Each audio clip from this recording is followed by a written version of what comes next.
We have been working on this subject for this month, and as we are coming closer and closer to the next month, it may be useful for us to remember that we are dealing, which of course was the the purpose of this series of talks to begin with, that we are dealing with an extremely not only timely but timeless statement of the myth of our age, one that Joseph Campbell was very anxious to see coming, for he felt that we were becoming increasingly a mythless age and that something really good would be coming, and he was also very much in favor of Tolkien.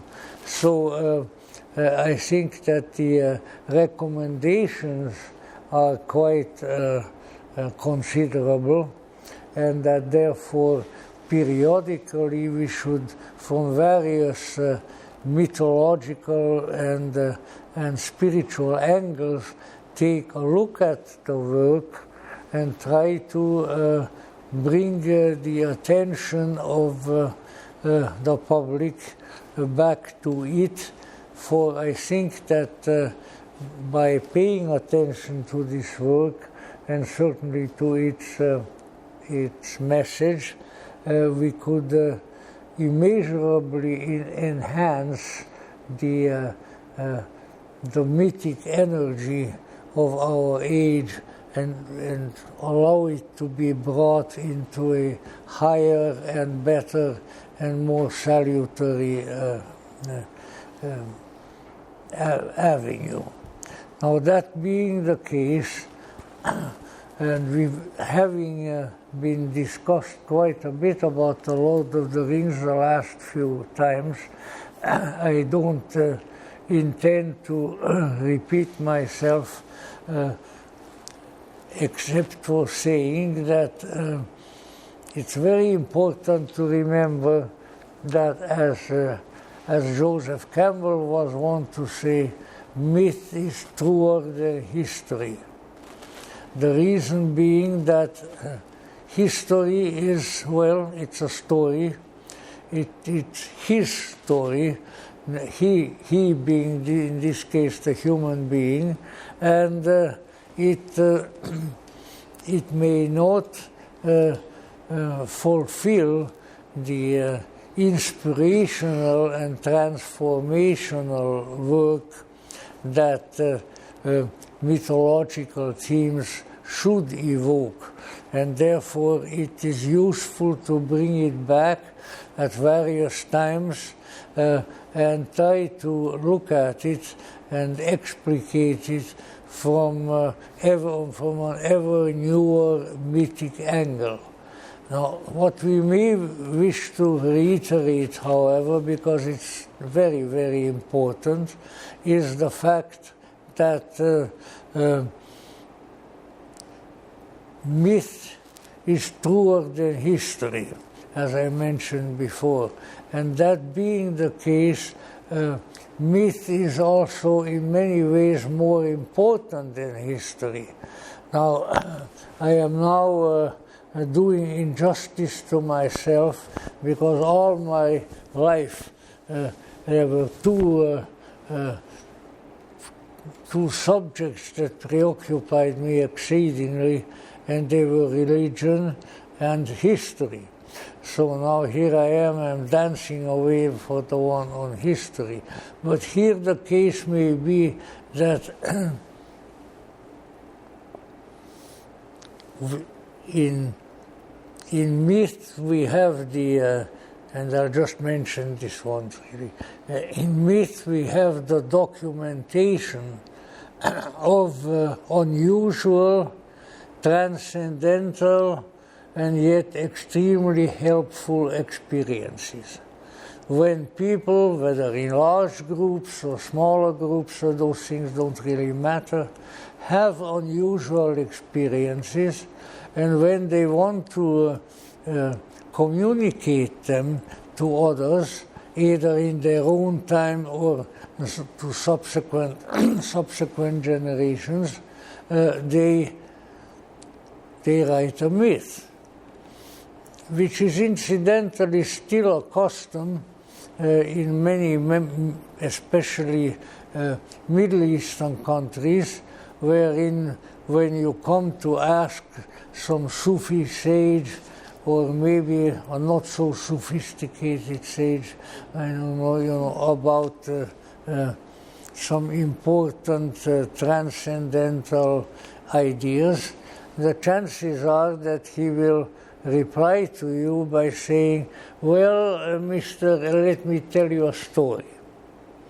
Because it is in the form of the mythic tale that much more of an unusual, transcendental, a mystical and mythical, therefore mythical experience can be conveyed much, much better that way than in any other. For the myth lives. It lives more than history, I'm sorry to say. But it is there, it is alive, and when you go after it and when you touch it, then it rises up and begins to talk to you. And when you have questions, it will answer your questions. So it is a very strange, alive, magical construct, this myth. And it is certainly true and cannot be denied that the great basic tales of the great religions, whether they be the Buddhist, whether they be the Hindu, or Christian, Jewish, Muslim, any other, were written down in mythic form. And so when we find a scripture that definitely responds to the name that we may call it as a myth, and responds to the requirements of a myth, then we have something important, probably something rare throughout the historical progression, and we ought to pay attention to it as much as we can. And the more we might also find, the more transcendental, the more mystical, the more non-material and trans-intellectual a story appears in world literature, the more we may be assured that it is in the nature of a myth, because those are the characteristics of a myth. So that being the case, and many other requirements that we may list, I am convinced that the trilogy of the Lord of the Rings, even when added to it the preliminary little volume of The Hobbit, is a genuine myth, and having been inspired and on the basis of inspiration being written in our age, makes it particularly pertinent probably to many of our concerns and many of the events of our culture at this particular time. Now, that being the case, let's try to recapitulate very briefly maybe some items that we have mentioned here before. And I have been an enthusiast of Tolkien ever since he came out. There was a time when I had a little kind of pied à terre, as we call it in French, a stone of earth that I could lie down on in a small apartment on Melrose Avenue, and that was time of the great discovery of Tolkien on the part of many people. So I had signs out all over Hollywood, at least if not all over Los Angeles, to the effect that Tuesday evenings is Tolkien night. So Tuesday evening, anybody who was interested in Tolkien could come and didn't need any other recommendation, and thereby we created and followed, I think, a good deal of interest that was present. Now, I know there was only one sort of unsavory event that occurred during that time. When young man, you must remember when this was, and this was middle 60s. So one young man came in, and he was brandishing around a little book. And I thought, oh dear, maybe there's another edition of Tolkien. So I looked at it. You know what it was? Mao's Red Book. Where if you were interested in seeing somebody being thrown out on his ear, that happened to that gentleman. But next time he came back, he says, I got rid of it. Oh yes, are you sure? Show me what's in your pockets. No, all right, come on in. So, needless to say that that particular pseudo-myth of the world is not my favorite. Now then, that being the case, what are we dealing with? We are dealing with a vast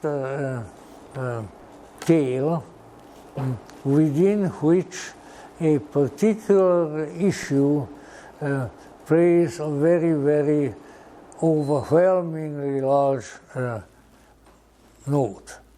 And that is the story of Middle-earth and of the magic rings that pertain to it. And once again, as usually with mythological themes, whether we are dealing with King Arthur or whether we are dealing with the Bible, it's Joseph Campbell who said in my hearing that the Bible is the myth.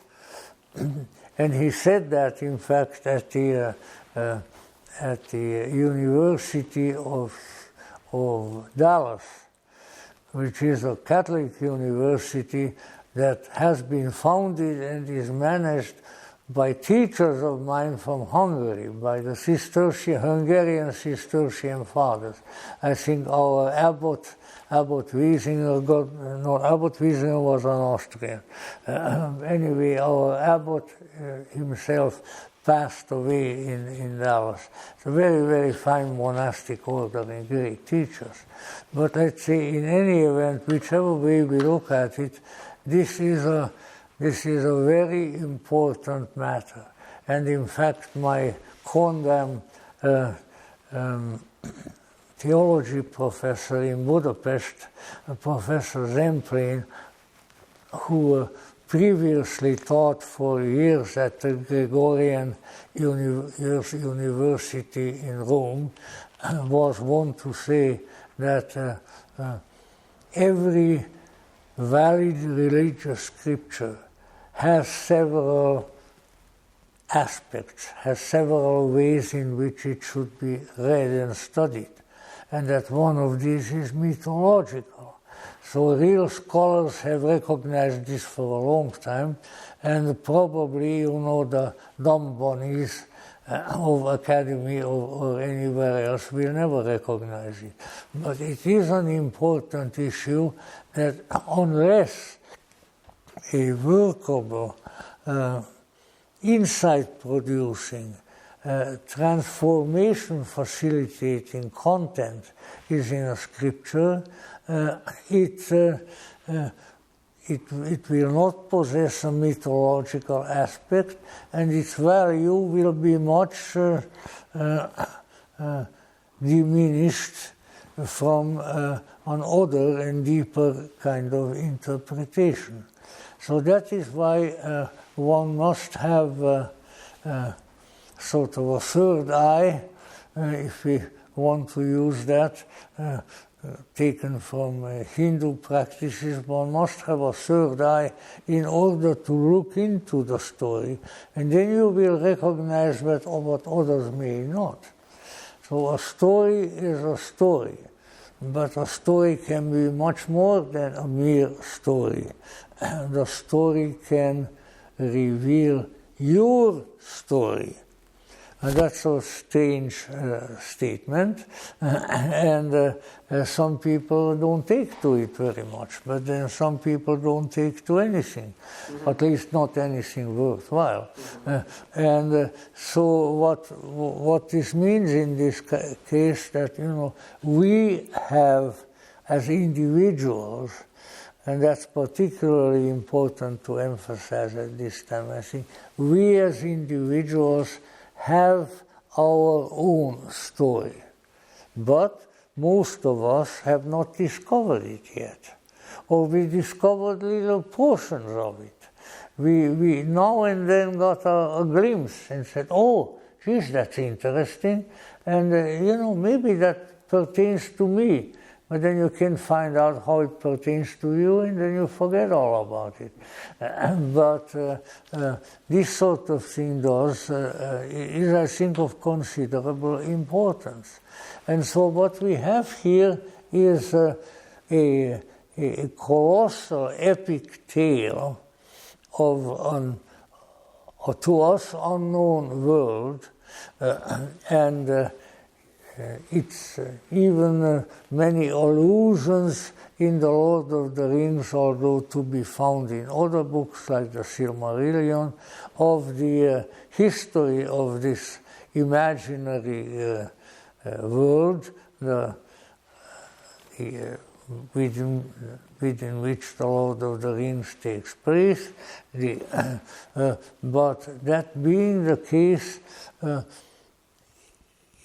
its insightful reading, its mythic reading, requires a mythic sense, which not everybody has. Some very, very fine thinkers and very learned people whom I knew, when I recommended to them the Lord of the Rings, they turned up their nose. Oh, that's fantasy fiction. I said, sir, that may be the outer shell of the egg, but inside the shell there is something, and I'm not egging you on. And if you don't reach to that inner core, that secret content, then in many ways you are missing the point of the tale. And unfortunately, I think that has been often the case, and probably still is. Yet I think we have something here with Tolkien, especially if we study his life and the strange experiences during his life, then we find that definitely he was a man of profound and other kind of knowledge, a man of knowledge which in ancient times might have been called gnosis.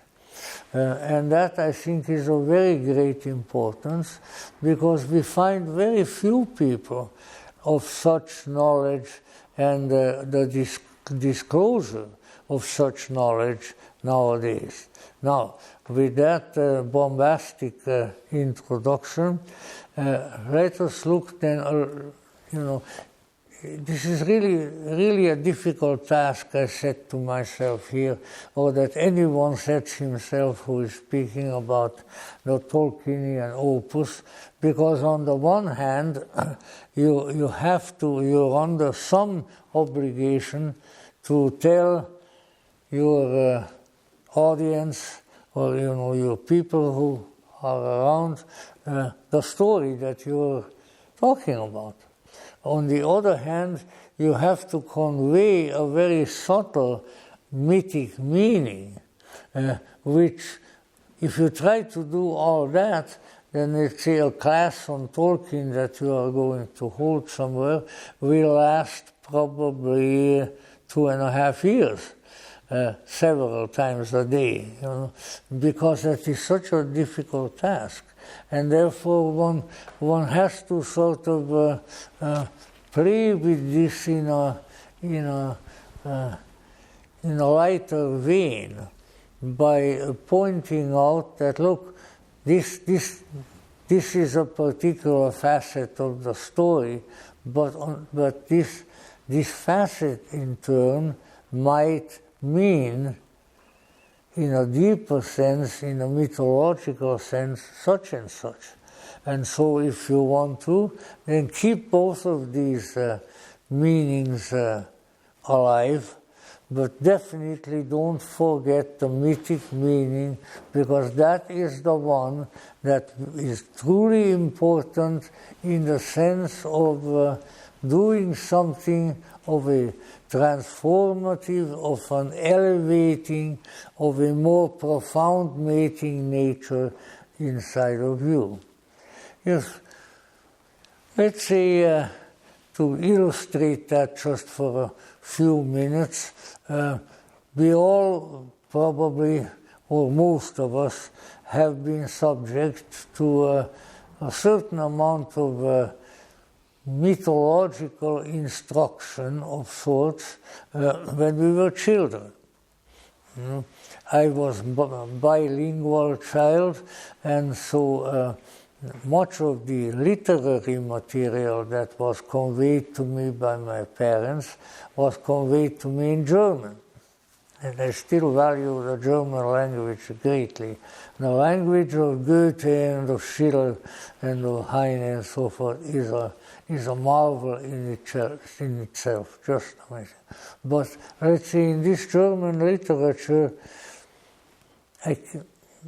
there was first because I was too little to read, so it was read. They were read to me some fabulous stories, and they were not the Grimm tales. They were a little too grim, but others which never left me, and which have been a source of continued wisdom and continued insight and continued excitement for the rest of my life. One of these, I'm just sort of fishing around in my memories. I mean, probably this would sort of go back to when I was maybe about 4 years old. It was read to me by my mother.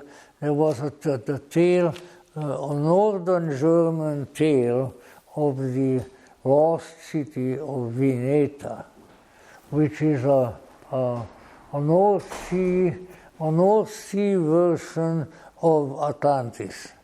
Let's put it that way. That there was a city called Vineta, which is probably a distortion of the name of Venice, which is Venetia. But in any event, and this city, due to some geological situation of an unpleasant nature, sank and went down to the bottom of the ocean. And that nevertheless, the fishermen and various sailors who sail that particular part of the North Sea can hear bells coming up, the sound of bells coming up from the bottom of the ocean. And if it's a very nice clear day, then they can look down and see the steeples of buildings and of churches from whence the bells ring. This grabbed me as a little child so much that I not only never forgot it, but it was built into other mythic structures in my mind as I grew older. So you see the mythic approach, the influence of a mythic approach on people, children or adults, is of very great importance, because it stimulates a sense of what the Greeks would call the mythos. you learn how to be a mythic creature yourself. And if you learn that, even to some appreciable degree, then you have gained something very, very wonderful. Because I can assure you that there is not one person in this room who has not profited from mythologizing some of their own experiences. It's the greatest, the most wonderful thing you can do with experience. Not anything else.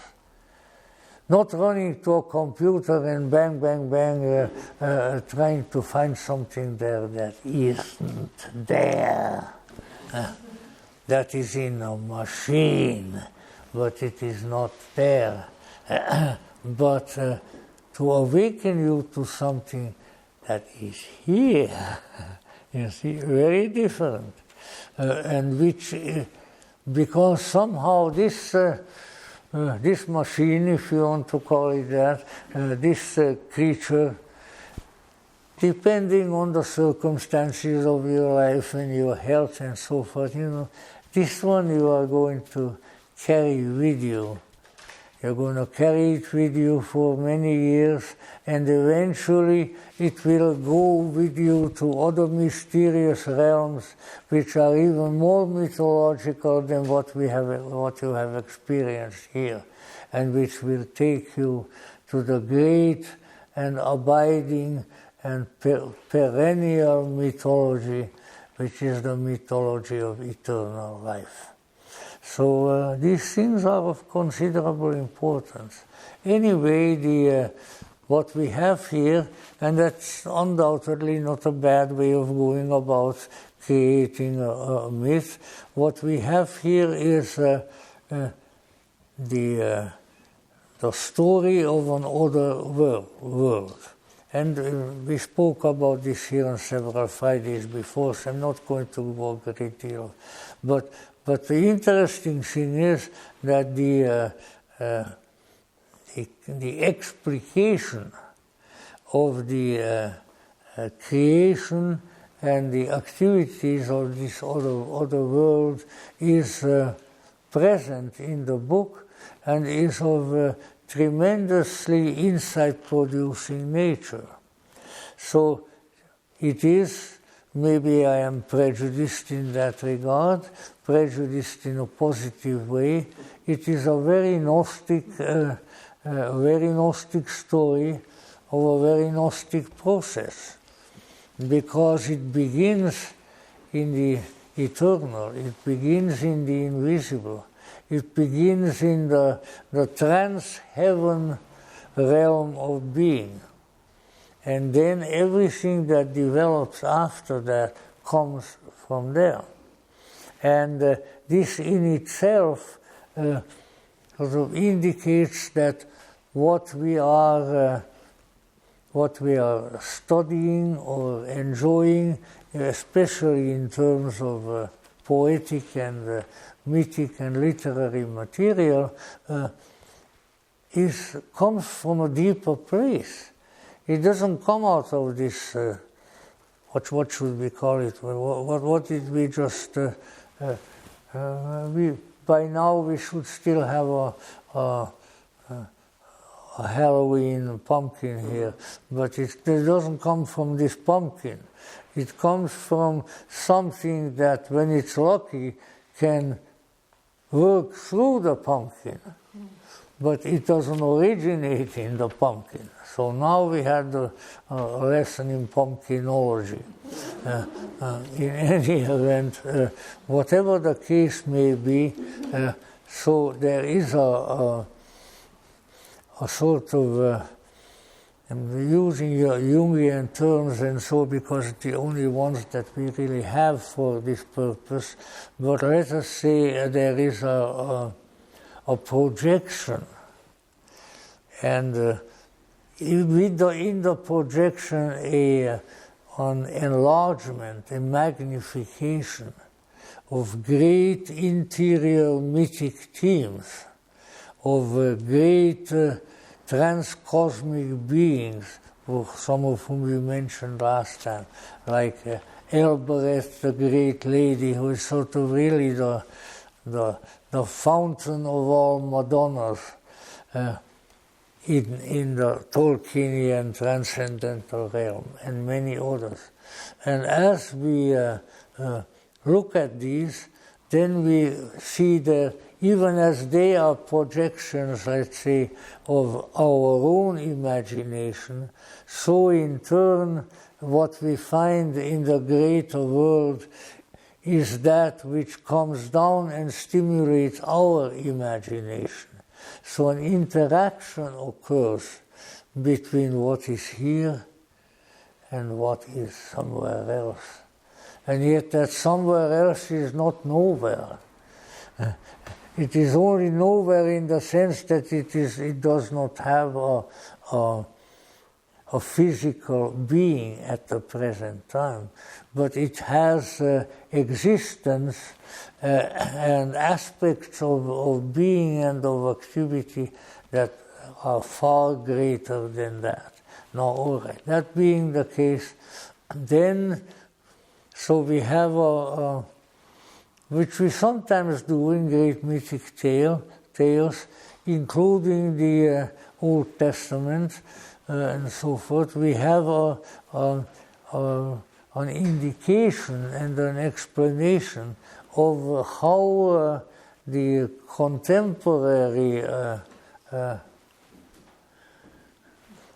our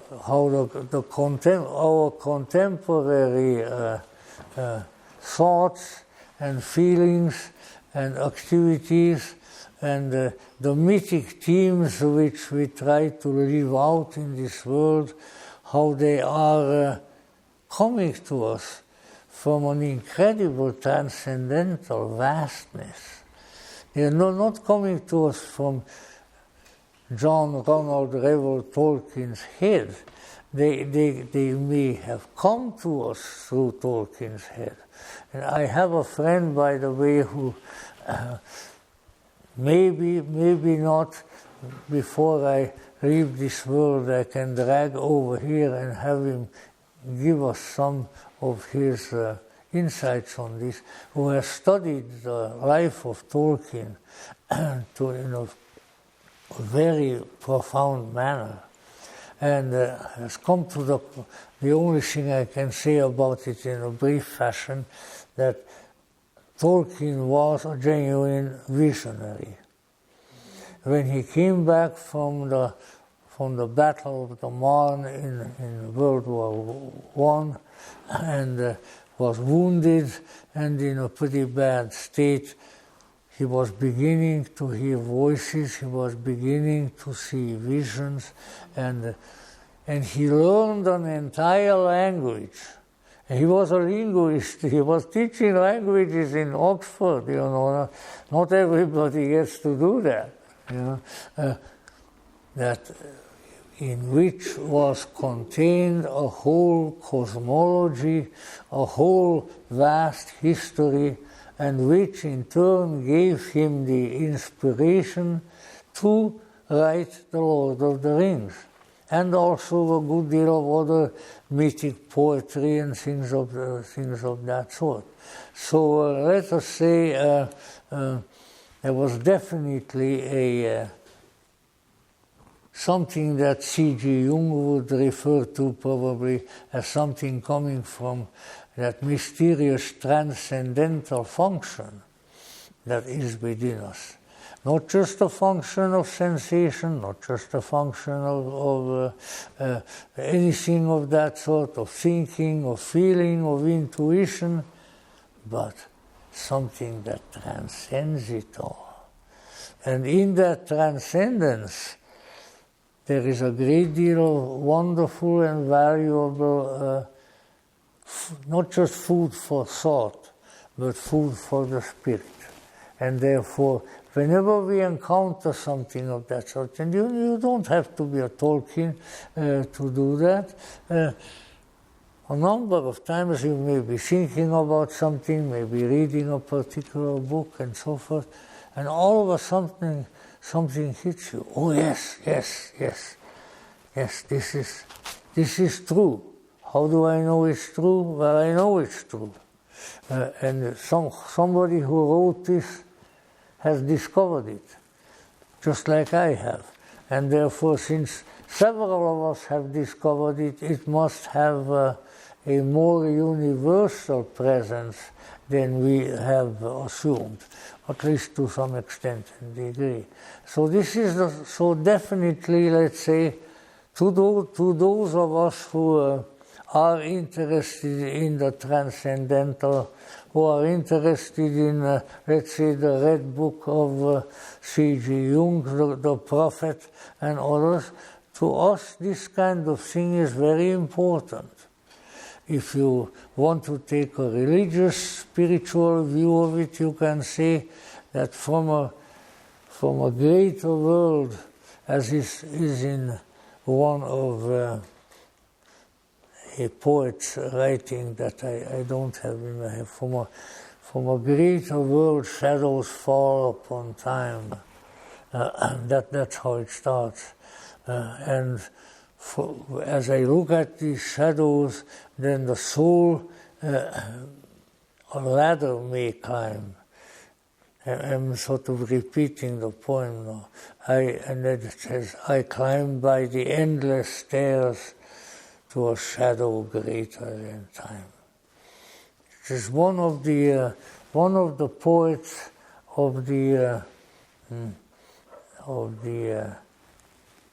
Victorian period revival, the revival of the Irish culture and all these things. And I think it's the poet who went by the name of A.E., whose real name was Russell. And to see, slowly I'm pulling these things in like the fisherman is pulling in a fish. But in any event, and then it says, I climb with the endless stair to a shadow whiter than time. So this is really what the mythic approach can do for an individual. But you have to have a determination not to be caught by the prosaic, by the useless, by the immanent and materialistic spirit of the world. If you are caught by that, then that's it. And you don't get anything else. Because the very ideology of materialism has it that nothing else, well, maybe I should put it that way, nothing else matters. Only the material matters. And of course some of us say, well, whatever material there may be around is an externalization, a materialization of some much more subtle and much more wonderful and mysterious things in the world. I don't know whether anybody responds to that much, but I'll mention it very quickly, primarily because it's my experience that when you're a child, for instance, your ability to experience the myth or experience that which creates a myth on your own. And you don't regard it as something unreal. You don't regard it as something that, as people say, you made it up. Oh no, I found it, I looked at it was nice, there it was. And certainly I can testify to that. And if we have that determination, then probably all throughout our lives we will have some access to that imaginal realm where a deeper level of truth, a deeper stratum of being exists, which is really much more important than we think, because in it are other things rooted. From it, other insights and other wisdom and other experiences flow to us. And if we don't know how to recognize them, or if we go along with the fools of this world who say, well, it's not important. You know, there is when I studied the Bible, I studied it in Latin.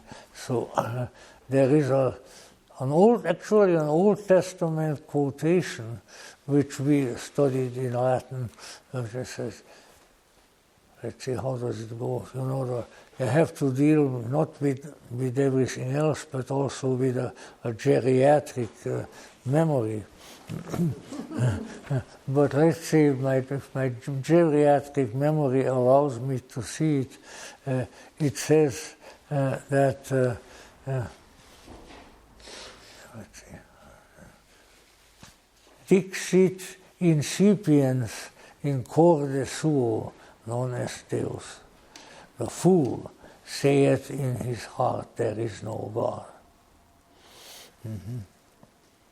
Something that might be an interesting sort of inscription to be placed over the doors of our schools and our universities. And you will see how many of the fools get excited about the same. But in any event, I'm just using that because it's a biblical saying, and certainly it tells an important truth. So what we have here now is something that, first of all, is a tremendous delight to read and stimulates your own imagination and your own insight to a great and considerable degree. But secondly, you have within yourself the kind of consciousness.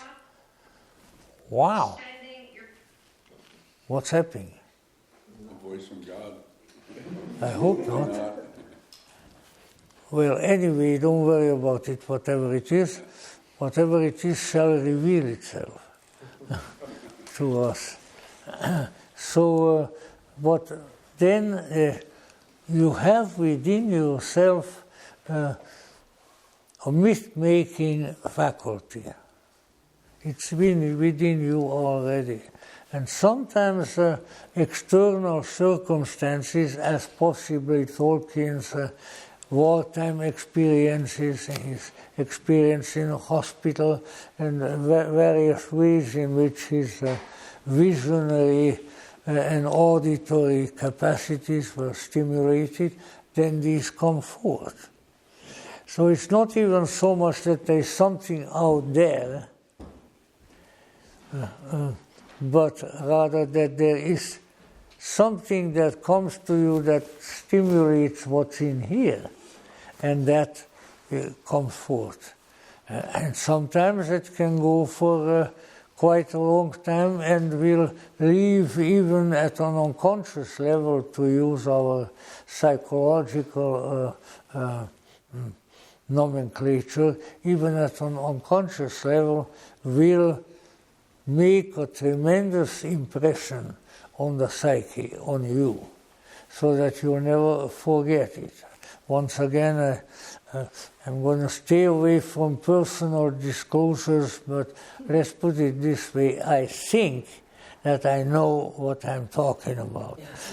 You know, whether you think so too, that's up to you. But you can have, let's say, stimuli come out of seemingly nowhere that stimulate visions, experiences, visual, auditory, and otherwise, that remain with you for the rest of your life, and that remain a source of interest and of transformative and insight-producing activity within you. Maybe not all, not everything, because otherwise it would be some of the stuff that I experienced as a little kid, maybe about 5 and 6 years old, for several hours every night, if that all came back to life, let's say right now, you would have to get an ambulance and take me to somewhere, hopefully to a Jungian, because it's so much that the unconscious or the other world, whatever you want to call it, so much that it is willing to reveal to you. And perhaps particularly by children, it has an easier time to reveal because the children don't have the resistance. The children always have some stupid adults around them who tell them, oh, that can't be true, you're making up things. If they keep that up enough, then the child will be as stupid as they are. So, it's difficult. But in any event, let's say in this case, we have a very, very much in the mode of ancient mythology and so forth, with which, of course, Tolkien was familiar, but I think much of his familiarity came later when he went to Oxford and when he was teaching at Oxford. So it wasn't all there when he had these experiences, to the effect that there is another reality. There are other things going on. And many of these can be quite valuable and quite useful, and we ought to pay attention to them and not do like the German saying. This is one German saying that I don't like. The Germans love things, as the Hungarians do, to that rhymes. As long as you can put some words together that rhyme, then it's wonderful, then it's poetry. Well, I think that's not exactly the case. But there is one brief saying, Träume sind Schäume, which means dreams are so much foam, so much bubbles, because they don't have any substance. Well, if you treat them that way, they can be. And if you don't develop that kind of third eye that says, all right, these other dreams are just, as a relative of mine who is a very wise man said one time, that many of the dreams that come to us are just there to entertain us. The psyche wants us to have a good time. And thank God for that, And so that is really quite good. But on the other hand, there are visions and dreams and experiences of quite a few that are not so much for the purpose of entertainment, but that have multiple purposes of a more profound nature. And if we pay attention to them and sort of allow to digest them, process them, work them around in various ways, compare them with various other experiences, then they can be of a very great use to us. And so Tolkien apparently learned by voice and vision a complete language, which it itself had sort of two branches, Kenya and another one, which he called the Elfic language, the language of the elves. And so the elves came to him and taught him that language. So then later on he thought, well, I already know more languages than most other people, so I might as well become a language professor, which he did. But the important thing is to appreciate and to apprehend what the language is trying to tell you. And he was able to do that. Because in that language, the entire story of Middle-earth and pretty much everything that is in the Lord of the Rings was communicated to him. Now, time rushes along with us. So let me just try to indicate at this point, because of the brevity of time, but fortunately we still have at least one talk in next week. Next week? Yeah, must be. Because this is this week. Okay. See what happens to us who are all in the other world. But in any event,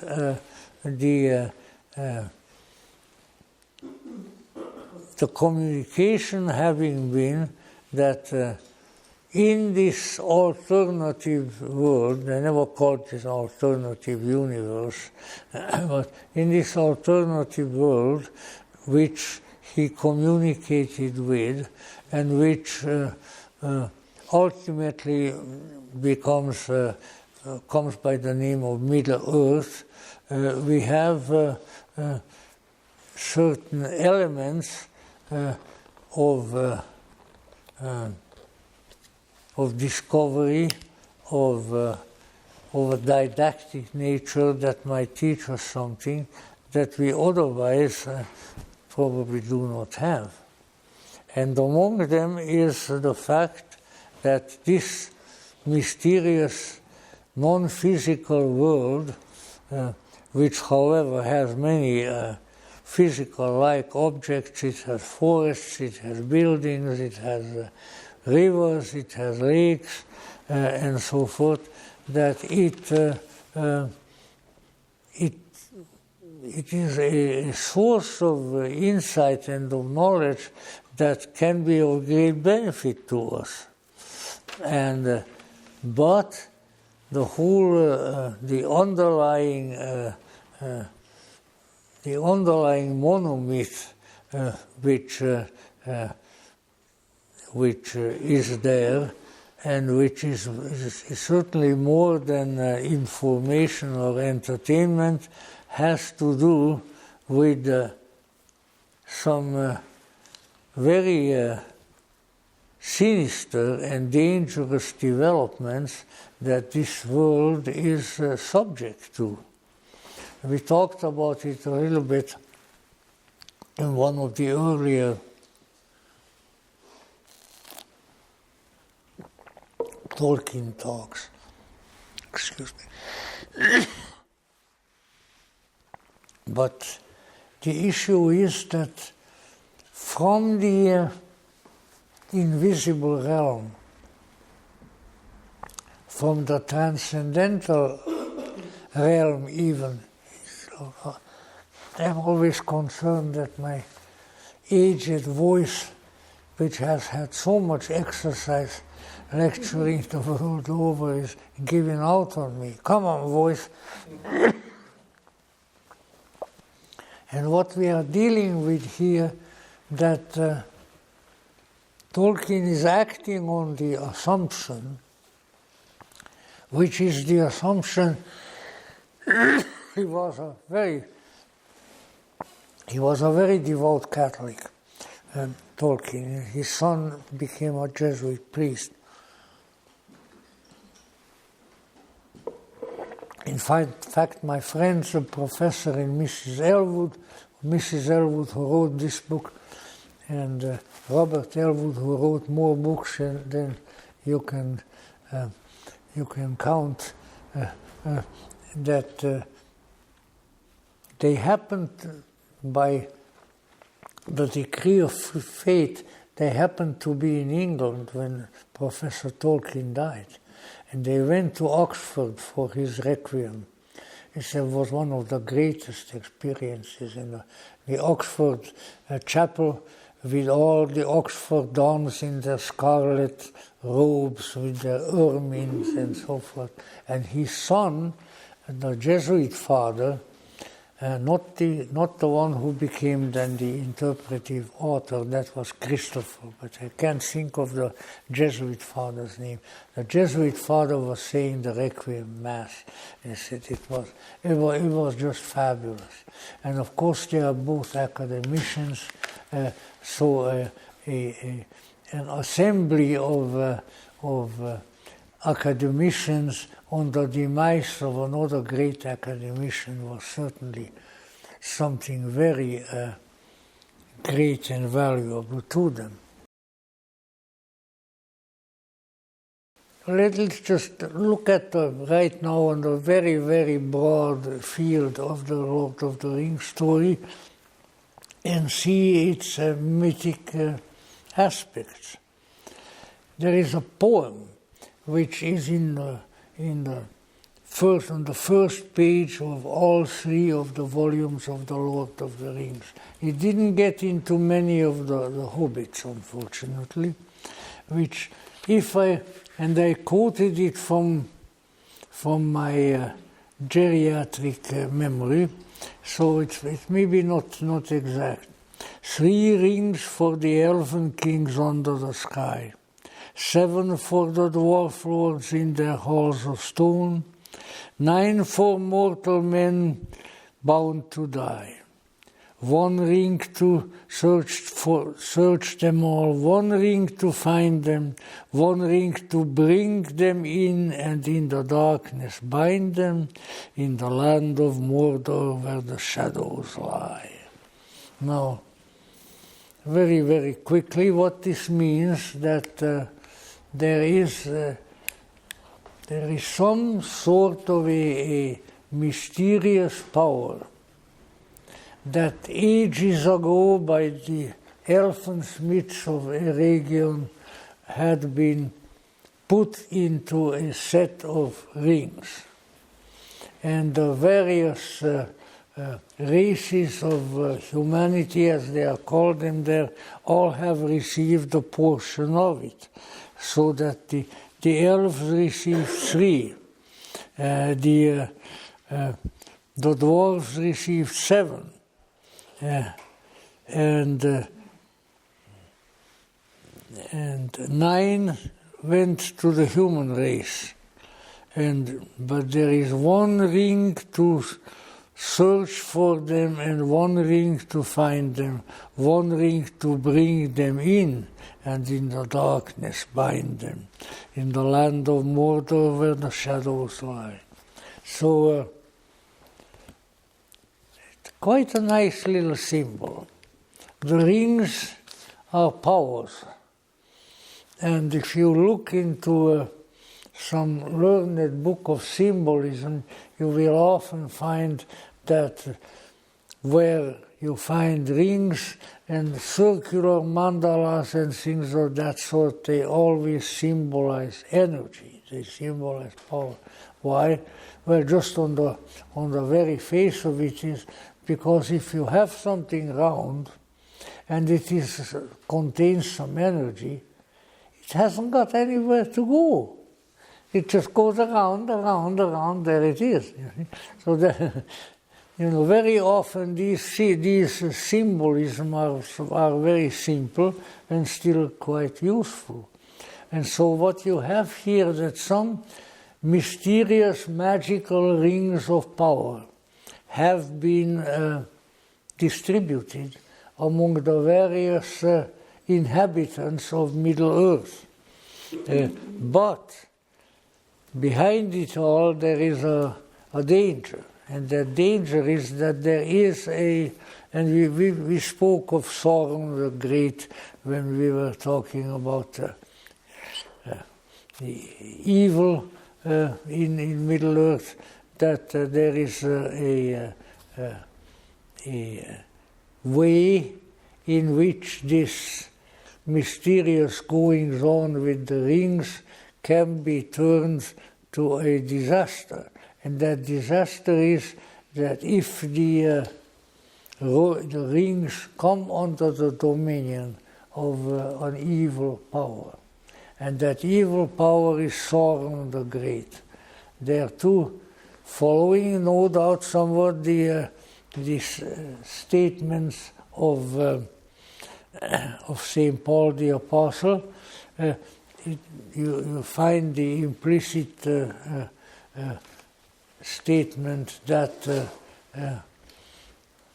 we fight not against flesh and blood, but we fight against angels and archangels and spiritual wickedness in high places. So this brings to us brings to our attention the statement, if we believe, old St. Paul, that bad things on earth also come from beyond this world, and that we have to be aware of that. Now, I would say that hardly anyone who has some degree of insight into the deeper worlds and their experiences after the 2 world wars, about the gulags, after the terrible things that have been going on and some of us went through, and the concentration camps and so forth. If such a person still does not believe that there is real evil in this world, then I would say should have his head examined, because it's all so obvious. And so what you have here is the fact that a non-physical, a quasi-spiritual entity of immense power and of immense desire for power, who is called Saruman.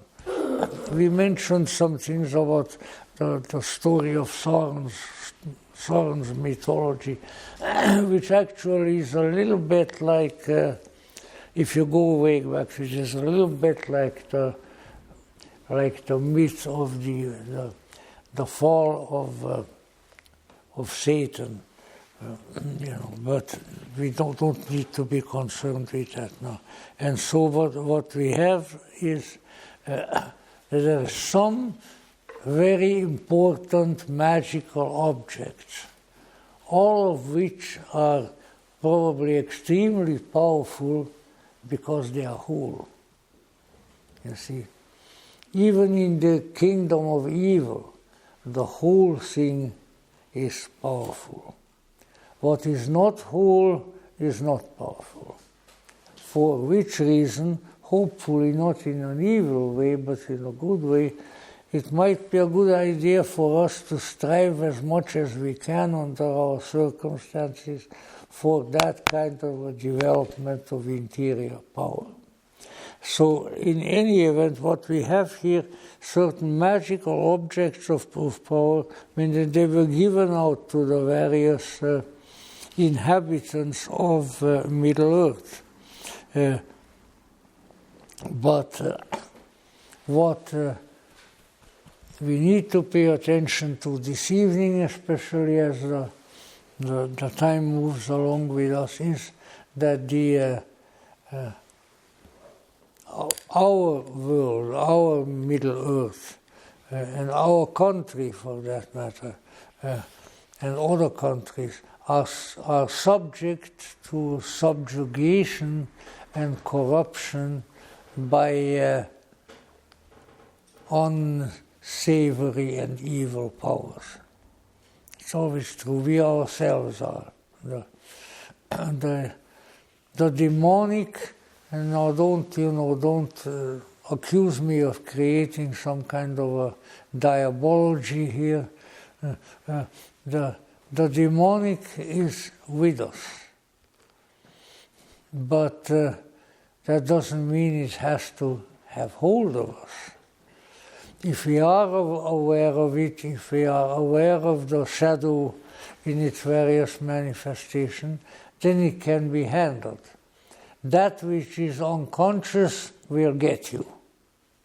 That which is in consciousness will not get you. In fact, it may be changed, it may be transformed, and it might save you. That which you thought is going to get you becomes your friend. It can happen. Not very often, but it can happen. And so what the danger here is that if they acquire certain mysterious objectives of power, they can get hold of you and they can get hold of the world, and eventually they will present the entire middle world to Sauron the Great, who is really an embodiment of evil. So, fortunately, however, these kind of malefic intentions are not everywhere and are not all powerful, and they can be stopped. And that is why we have, so we are told at the very beginning of Middle-earth, there came 7 wizards. Tolkien doesn't call them magicians, he calls them wizards, which is a nice old medieval name. And among these 7 wizards, by the time we get into the story, there are really only a few left. There is Gandalf the Grey, who becomes really the great fighter against evil. Saruman the White at that time, who becomes a traitor. And Radagast the Brown, who is the one who is concerned with the welfare of wild animals, particularly of birds. And let's see, there must be another one. Oh well, my geriatric memory will probably release it soon. Yeah. And so what these wizards came for, apparently, at least in large measure, was to stop the takeover of Middle-earth by the Dark Lord Sauron. Sauron's own origins I talked about before. There is a yet bigger kind of nasty fellow in the heavenly realms who is called Morgoth. And Morgoth is the one who turns against the good, so it is sort of like the fall of Lucifer. But Morgoth then instructs Sauron how to go and take over Middle-earth, and that's quite a big and quite a dangerous instruction. So that being the case, not to go into too many of the details, these rings of power in various combinations can be for the good or can be for the bad. And so there are a number of the rings that went to the various races, and if the one ring, which is the ring of ultimate power, shows up, and whoever gets hold of it, he will have dominion over all of creation. And that is the ring which, by seeming sheer accident, if there are accidents, turns up in the Lord of the Rings, and then becomes the focal point of the whole searching for the rings, and eventually, by way of the rescue of that one ring, the potential power, the potential takeover of the evil Lord is taken away, and Middle-earth is saved. Some of the details of that we may still discuss on the next occasion. But at the same time, I think it's important to remember that Tolkien used the expressions, the concepts of wizardry as being the helpers against the coming of evil, with a great deal of understanding. Because when you are, and this I can certainly attest to, when you are struggling with supernatural evil, then you better have some supernatural good with you or in you. So to fight evil with technology alone is a terrible, terrible mistake, because you are using instruments of two entirely different kinds. That which is physical and technological cannot meaningfully interact with the transcendental. But interestingly enough, the other way it may work more.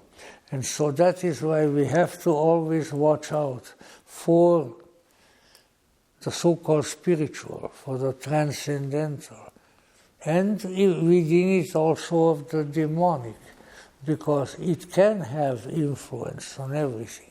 But if we know how to defend ourselves, if we know how to say, get away from me, get behind me, as Jesus says to the devil when he makes him all kinds of offers, which is always the best proof in my mind of the fact that this world is, at least to a considerable extent, dominated by something not too good that you have to look out for.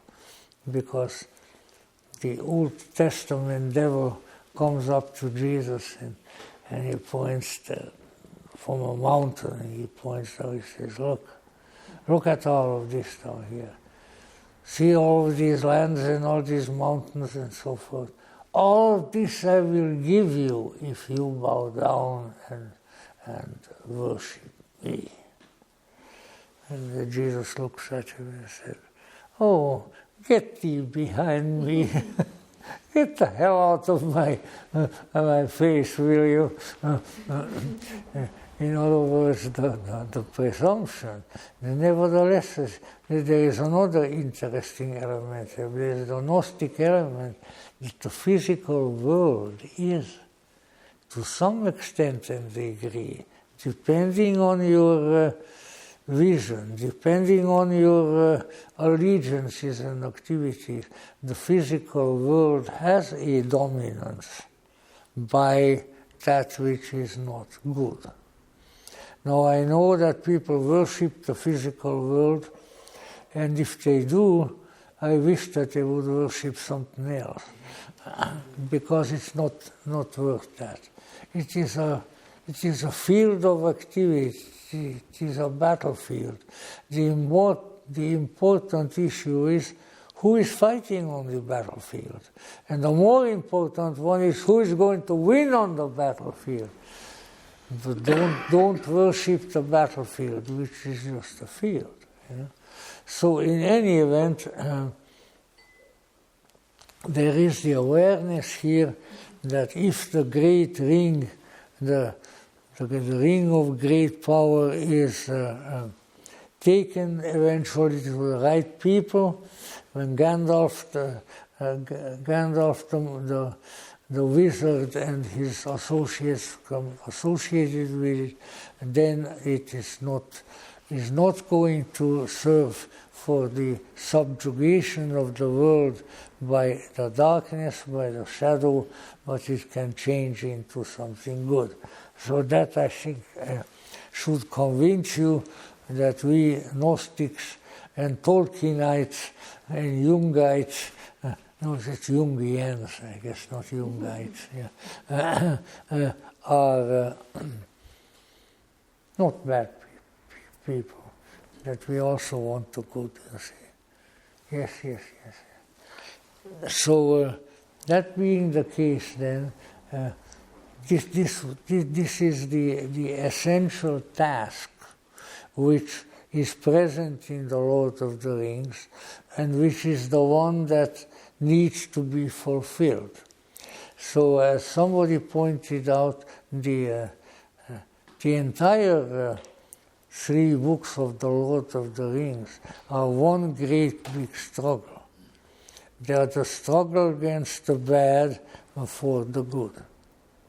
And this, I think, is very important to remember.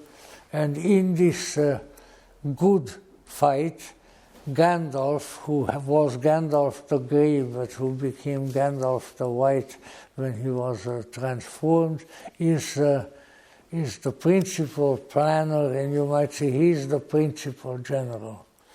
And then he recruits around him humans and elves and all kinds of beings, woof, woof, woof, to assist him, and eventually he wins. So that the victory of the good is assured. But as somebody pointed out once, the good in this world will only win if enough people have the good will. So we have to have the good will, which in turn will manifest and will put the darkness and the evil and the shadow out of business. It's very important to keep in mind. So it's a very simple little meditation that, if you want to call it that, that is very easy to practice. You know, whoever you are, whoever has influence over my life, bring me the good. Bring me a good will. Allow me to have a good will toward others, and not an evil will, and not to insult them and put them down, because the more we treat each other badly, the more bad things we say about each other, and even more so, the more bad things we do to each other, the more the bad goes.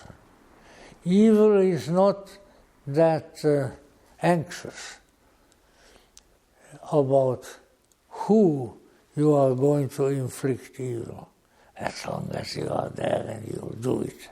As long as you cuss about everybody, as long as you cheat them, as long as you do evil things to them, that is what is necessary. That is what we have to abstain from. And if we abstain from it, then we do all right. Now, that doesn't mean that we don't have the right to get annoyed. The overwhelming majority of humanity is an annoying race. Absolutely and positively. So obviously we will be annoyed with them. But at the same time, we have to keep in mind that that same strange little insightful spark, that seed of light that Madame Blavatsky spoke of and others, that is within us, is there. And that it will help us, and if we project it to others, then it will awaken it in them until, as some of the prophecies have said, and this one I'll believe in, until the goodness of the Lord have covered the earth as the waters cover the sea. May that day come soon, and thank you very much.